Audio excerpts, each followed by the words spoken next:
So I spent a solid, I don't know, 20 minutes yesterday hopelessly trying to untangle a drawer full of old charging cables Oh, and okay. headphones. Yeah, it was maddening, just a massive plastic knot. We've all been there.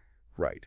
But as I was wrestling with all that plastic and copper, it actually got me thinking about the irony of it. How so? Our struggle with modern chords is so frustrating.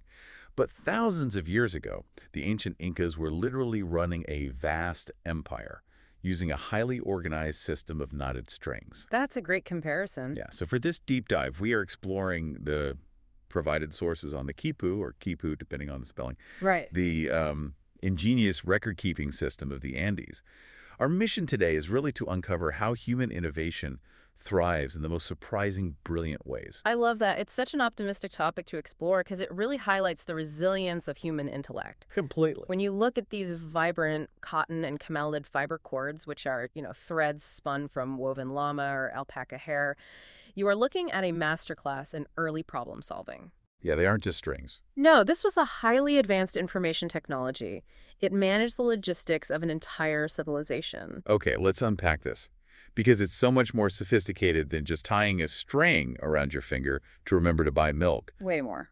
The sources detail that the Incas used a base 10 positional math system. Yes. Now, we're familiar with base 10, obviously, but without a written language, how exactly did they physically represent complex numbers?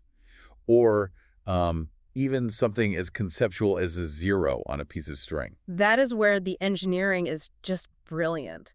The physical knots represented specific numbers based entirely on their shape and their position on the hanging cord. So the placement mattered just as much as the knot itself. Exactly. For example, they used long knots with multiple twists to signify the numbers 2 through 9, and a special figure-8 knot represented 1. Well, Well, you asked about the 0, and that is perhaps the most elegant part. They used a deliberately empty space on the cord to represent a 0. an empty space. Yes, an intentional void holding positional value.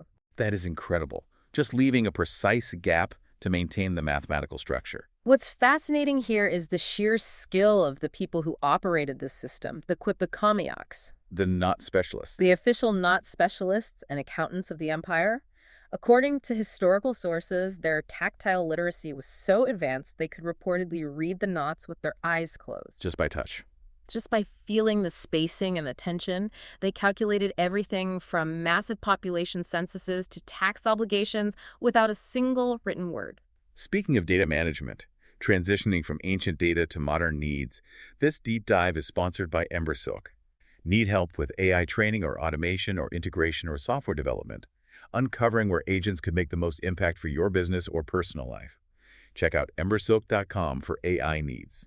It really puts into perspective how long we've been trying to organize our world. It really does. But we aren't just looking at ancient accounting here. Here's where it gets really interesting for me. Oh, the language aspect. Yes. The sources say these chords might actually encode language, not just math. They absolutely do. Analysts recently found a very specific sequence of 3 figure-8 knots at the start of certain quipus. And what did that sequence mean? Well, they realized it acted essentially like a ZIP code for the ancient city of Puruchuco. Wow. It was a localized identifier woven right into the data. A physical ZIP code. That completely reframes how we should look at these artifacts. It does. And if we connect this to the bigger picture, we are essentially looking at a 3-dimensional, binary-like coding system. Binary like modern computers. Much like modern computer code, yes. Information wasn't just stored in the knot itself, but in how the thread was spun, or whether a knot was tied to the left, an S knot, or tied to the right, which is a Z knot. Left to right orientation. Right, which is fundamentally a binary choice of ones and zeros crafted by human hands. Which perfectly explains why modern data scientists are so captivated by this today. Oh. I know the sources mentioned the Open Quipu repository. Yes, where researchers are actively decoding these algorithms, they've already digitized over 700 quipus. That's a huge data set. It is. Researchers around the world are applying modern machine learning to spot patterns in those S knots and Z knots.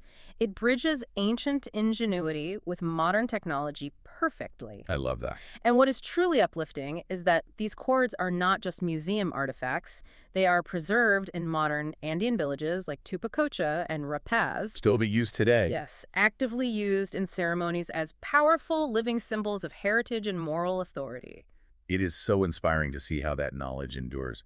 So what does this all mean for us as we navigate our own information age? This raises an important question for you to consider. We live in an incredible era of digital information, but these ancient woven algorithms have survived beautifully for centuries in the physical world. Right. It makes you wonder what ordinary, everyday physical objects around us right now might brilliantly hold the data of our lives for future generations to decode.